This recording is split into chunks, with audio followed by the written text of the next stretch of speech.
For my latest project, I made a display stand for a Roman coin. Picked up this coin at an antique store last summer. It's made from brass and wood.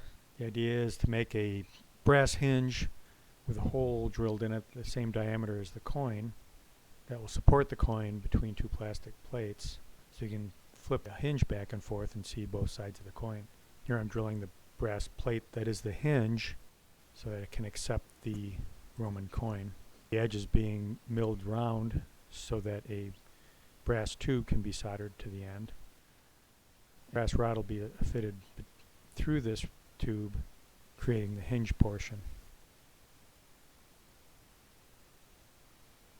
Sides are made out of 1/4-inch brass rod. They're being trimmed here.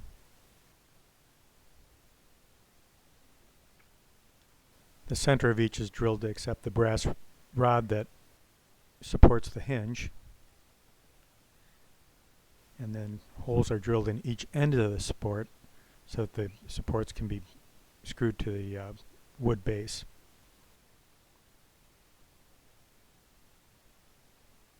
Here you can see it's kind of fit together. The hinge is being drilled and tapped here with number 440 threads so that some plates can be made and screwed to the surface of the hinge that will hold the coin in place. Thin brass stock is being drilled out the same diameter as the coin again, and then being cut. These plates will hold a plastic sheet over the top of the coin that will hold the coin in place, centered in the hinge. This is the other side. It's being cut off as well, filed into shape, and then holes are being drilled diagonally in each plate so that each will be held in place by 2 screws, one on each side of this hinge. There you get the idea. This is the plastic sheeting. It's being cut to fit. Holes are being punched into the sheet, and the coin is placed between 2 sheets, and then the screws hold the plate in place. Holes for set screws are being drilled into the side pieces, so when the brass rod is slid through, they're held in place by 2 set screws. Again, number 440 screws. This is a little brass spacer that's going to fit on one side of the hinge. There's going to be a lever that can flip the coin over, mounted to this. It's being soldered here to a brass rod. A piece of 1/4-inch stock is being slotted to fit the outside of the hinge. You'll see more of it, how it works when we get done with it. And that's drilled through. And that is also soldered in place. You can kind of get the idea here. And then a little knob is being created for the end, which is also going to be drilled and soldered in place. Like that, and there's the completed piece, and you can see it kind of flips the coin back and forth in the hinge. You see it up close there. All this will be sanded and polished before the end. The base is made out of a piece of ironwood. It's cut to size. Here I'm marking the holes. They're going to be drilled for the brass wood screws that will hold the hinge in place.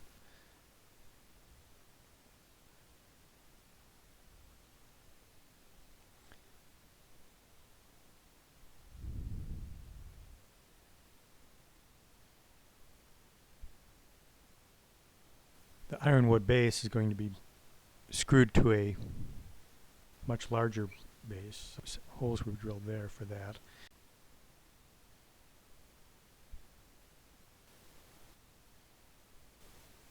The brass is being polished here.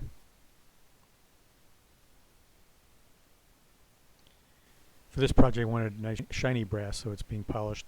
All the pieces are being polished with iron oxide and wax buffing compound. Here it's being put back together after polishing and then mounted to the varnished ironwood base. There you can see the idea. The hinge flips back and forth, and you can see the top and the bottom of the coin. This is a side support for a magnifying lens that's going to be mounted on the side of the base, so that you can look through the magnifier and see the coin. Sanded and polished again. The magnifier is a magnifier that normally would be mounted with a clip to some glasses, so you could examine things up close with your eye. But I took them off of there and used them as a magnifier for the coin. This is a spacer so that the height of the lenses can be adjusted so that you get a good image. It's all being put together. There it is, completed. Now the ironwood base is going to be mounted to a oak bottom. It's being drilled so that I can hide the batteries for the light that I'm going to be producing inside the wood itself. So it's being drilled out and milled so that it can accept 2 AA batteries, which will give me 3 volts. This is the conductor for the bottom of that hole that will allow me to wire the 2 1.5 volt batteries in series, and then a little spring is being soldered to the one side for the negative terminal of the one battery, and then the positive terminal will be on the other side. That's being screwed into the bottom here. We put the 2 batteries in, they're now in series. Test the voltage coming through, 3 volts, which is 2 1.5s. The lamp itself is going to be made from this pen light. It's aluminum, shafted, that's being cut off. And here I'm testing the light with the 3 volts. This is a cover for the battery. It's made from brass plate, and it's made from several different pieces. That's being cut to size. And then milled so that the 2 batteries can be slid through, and then holes are drilled for mounting it to the wood, and then they're also drilled and tapped for a cover plate. So this is the base plate. The cover plate is made from thinner brass stock, and then I'm going to be making a support for the outside of that from thicker brass. And again, a spring is being soldered to the surface for the negative terminal, and then the positive terminal uses nylon washers to isolate it from the outside of the brass, which will be the negative terminal. Here I'm drilling the support piece for around the outside of that cap piece that I just completed. That's being cut to size, and then it'll be drilled and milled similar to the bottom piece.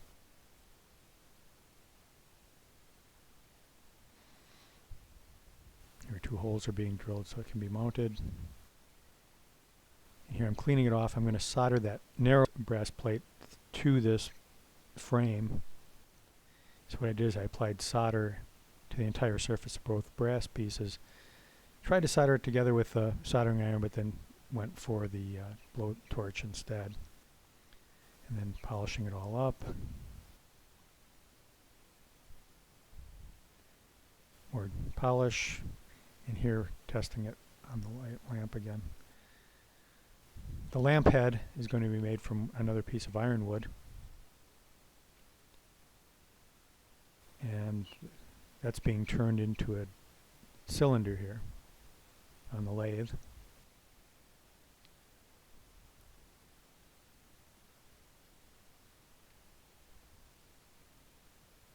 Smoothing the edge off. And it'll be bored out the same diameter as the pen light piece that was cut off. So we're just using a boring bar here to cut that back in. And there's the completed piece.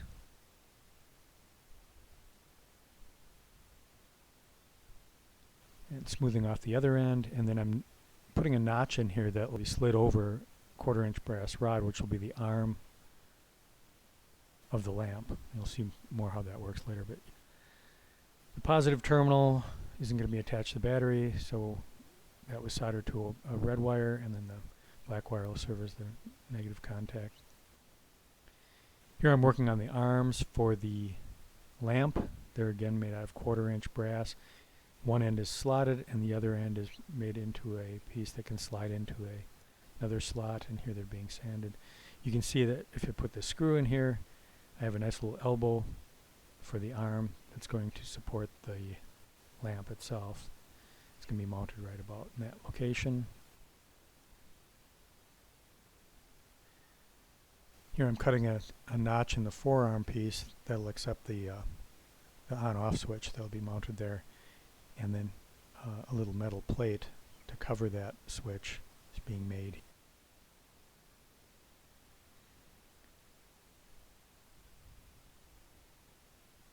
And there's kind of the completed arm with the switch mounted. And there's another view of how it's going to be mounted. Now the grooves I cut in there I painted red.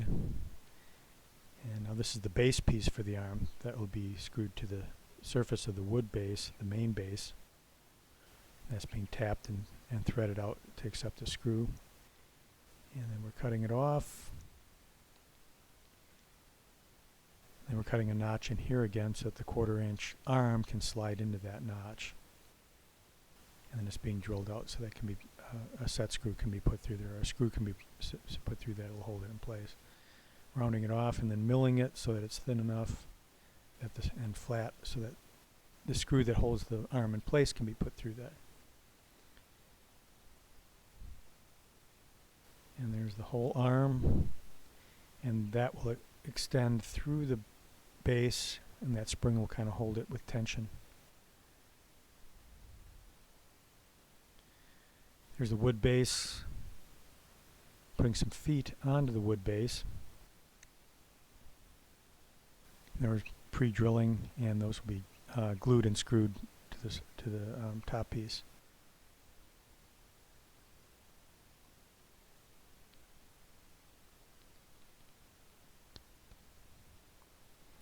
There's a final mounting position. Now I'm cutting the hole that will mount the lamp and drilling through first on the one side, and then the foot will have a larger hole drilled through it and then milled to a flat on the bottom so that the screw can extend through that hole and hold the lamp piece in place. The spring provides tension. And we're screwing it together for a test run on it. There's the arm and the lamp. I made lever nuts and then knurled nut screws for the tensioning of the arm.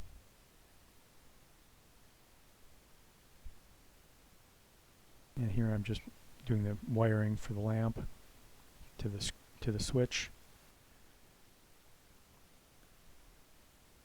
And then we're drilling to mount that base to the main base. And then the main base was stained and varnished with dark oak stain. Dark walnut, pardon me.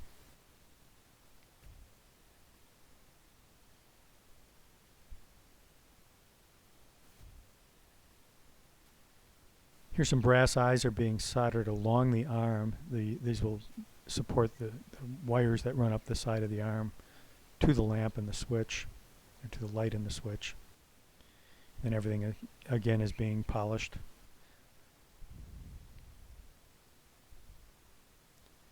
And the lamp is going to be reconstructed after polishing.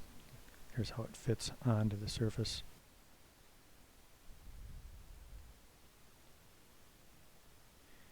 And then I waxed all the pieces with car wax so that that polish won't dull over time. There's all the pieces polished and ready to be reassembled.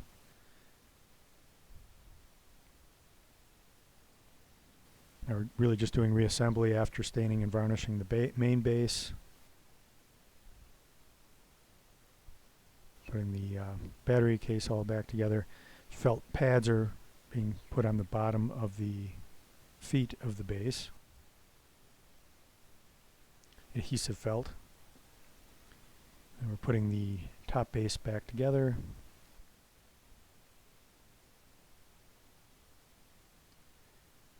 Here I'm signing the piece with my initials and the date. That's supposed to be a 20, not a 10. And we're screwing it back together. Now I'm pre-drilling and putting some brass eyes in to run the wire from the batteries up to the lamp. And there, everything was being soldered in place. Testing the lamp. Putting the whole thing back together. There you can see the lamp working and all mounted to the batteries. So that base is now screwed into place. And we do another test. There we are so far. What I'm doing here is making a frame for a label that's going to be put on to the right side of the base that explains what the coin is. And here it's being glued together into a frame. There's a little notch cut in the frame for a plastic cover over the nameplate. Pre-drilling the holes for screwing the base or the frame to the base. Then we're going to sand it and paint it black.